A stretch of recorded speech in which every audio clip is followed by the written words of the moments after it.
这节课我们来学习一下常用工具与编组讲解。在我们的时间轴的左边有一个工具栏，这个工具栏里面呢，我们使用频率最高的就是选择工具。默认的情况下，当我们打开软件之后呢，我们所选择的也是这个选择工具。选择工具它有什么用呢？它有选择、修剪、拖动、插入、覆盖等等相关的功能。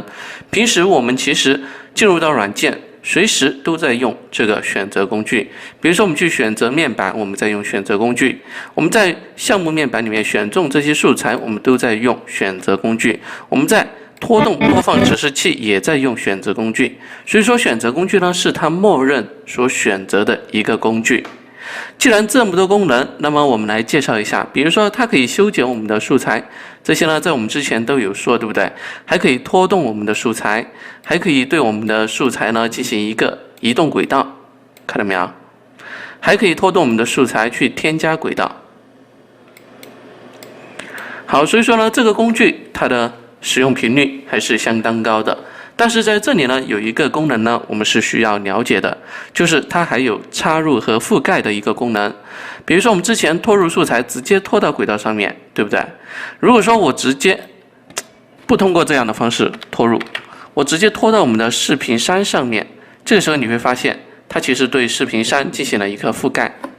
好，如果说，我拖到我们的视频山这里，入点处对齐，那么它会覆盖它的前面部分。这个时候你拖开可以看到前面部分已经被删掉了，对不对？好 ，Ctrl 加 Z，Ctrl 加 Z。如果说我不想以覆盖的形式进行一个拖入，那么我还有没有插入的方式呢？如果说我们这样拖到前面，让后面的素材往后面推，以一个插入的方式，可不可以？也是可以的。在这里的话，就有一个快捷键，就是我们键盘上的 Ctrl 键。好，我们这里呢，打开我们的屏幕键盘来进行一个演示。按下我们的 Ctrl 键，然后呢，拖动我们的素材。这个时候呢，你会看到一个锯齿状的一个提示。当我们鼠标放在这里，好。然后呢，松开鼠标左键，这时候你会发现我们的图片12被插入进来了。刚才锯齿状呢，就相当于是一把锯子，将我们的这些所有的轨道上面的素材都进行了一个剪断。剪断之后呢，都将它进行一个向后进行一个推移。因为我们是一个插入，所以说图片12的这一个持续时间就是它们所往后所推移的这个时间。好。有人说我现在这样去插入的话，它是所有轨道都向后进行一个推移。如果说我想单轨道进行一个插入，比如说，我想将图片12拖到我们的 V2 轨道，只想让这个字幕向后推移，其他的轨道不受影响，可不可以呢？也是可以的。还有一个快捷键，就是按住 Ctrl 键加我们的 Alt 键，就可以进行一个单轨道插入。比如说，按下我们的 Ctrl 键，再按下我们的 Alt 键。两个键同时按下，然后拖入我们的素材到我们的 V2 轨道。这个时候呢，你会发现它只是一个虚线，白色的虚线。松开它，可以看到只有 V2 轨道的素材向后进行一个推移。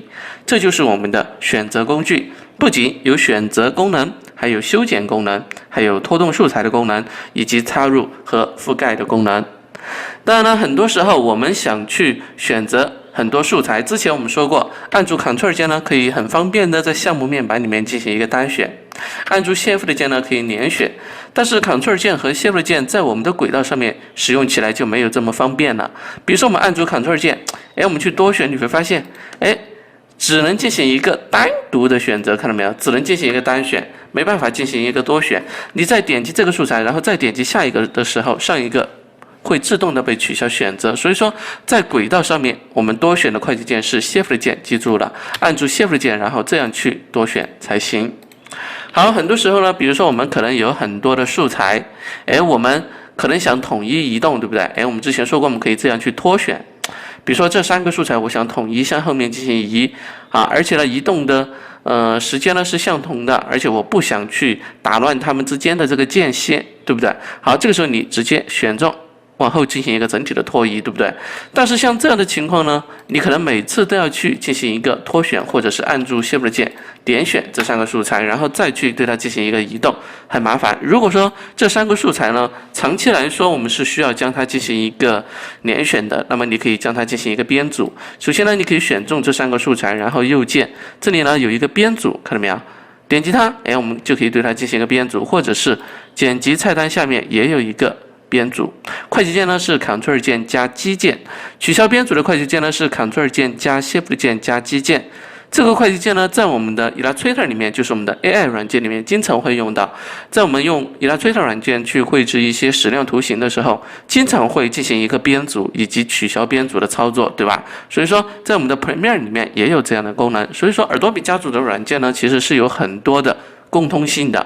好，现在它已经编组了，编组之后你会发现，我无论选择这个编组里面的哪一个素材，其他的2个素材都会被选中。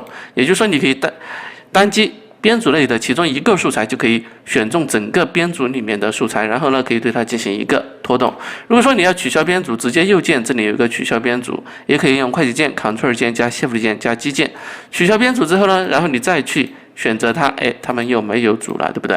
所以说编组还是比较实用的一个功能。但是有的时候呢，我将它进行了一个右键编好组之后，对不对？我只是想单独的去移动一下中间这个素材，我是不是要先解组，然后去移动，然后再进行一个打组？太麻烦了，对不对？我们可以临时的按住我们的 Alt 键，在不解组的情况下，选择编组类的剪辑。也就是说，我们的 Alt 键呢还是非常有用的。比如说，我们这样单击选中整个编组，对不对？如果说按下 Alt 键单击中间这个素材，然后松开 Alt 键，然后再去拖中间这个素材就可以了，对不对？非常的方便。这个时候呢，你就不用去解除它的一个编组。好，然后点击一下空白处，当我们再次选择这个素材的时候，选中的又是一个整个编组。记住了，我们按住 Alt 键去选择的时候，一定要单击之后选中，松开 Alt 键，然后去移动它就可以了。如果说你单按住 Alt 键点击之后，你没有松开 Alt 键，你去拖动，那么就成了复制这一个剪辑啊，这个我们之前也有说的。那么这节课呢，我们对常用的工具与编组呢，就可以先暂时的讲到这里吧。其实呢，我们快捷键呢，你会发现啊，我们经常用到的其实就是配合我们的 Ctrl 键加 Shift 键加 Alt 键，对不对？其实这些快捷键呢，是我们经常配合的，在不同的面板、不同的工具状态下，它可以配合出不同的效果。当然，快捷键呢，大家能记住多少算多少。很多时候呢，我们不用快捷键效率还是比较高的。比如说像这些工具，对不对？它其实都有快捷键的。选择工具，它的快捷键呢是字母 V 键，像我们之前学习的手型工具是 H， 放大镜呢是 Z。就算这些工具你不用去记快捷键，你直接在工具栏里面这样去选也是比较快捷的，对不对？效率也不会差多少。当然了，快捷键的使用呢还是比较强大的。比如说，我们可以进行一个简单的波纹编辑，对不对？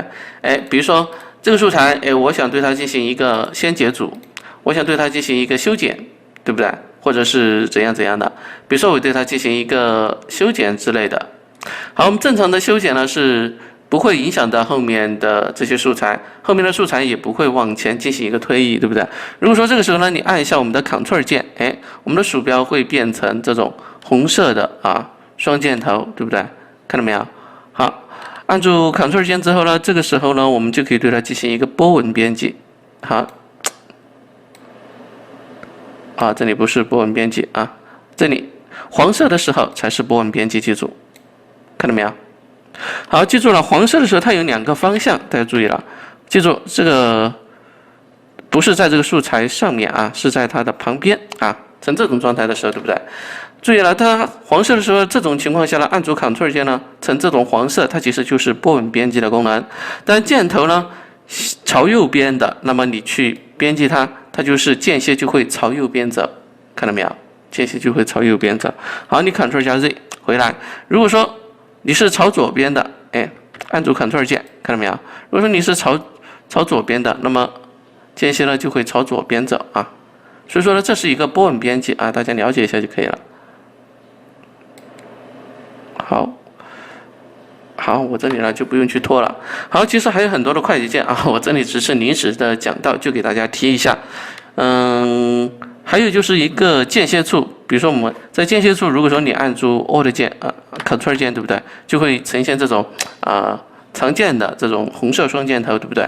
其实呢，我们刚才这种波纹编辑呢，我们其实用到的就是刚才的这里的波纹编辑工具和滚动编辑工具，我们用快捷键呢，其实是临时的切换到这2个工具上面。当然，后面我们会讲到这些工具啊，快捷键记不住也没关系。比如说，你按住 Ctrl 键，你可以临时的切换到我们的滚动编辑工具，然后对它进行一个修剪。比如说修剪上一个素材的出点，和下一个素材的入点，看到没有？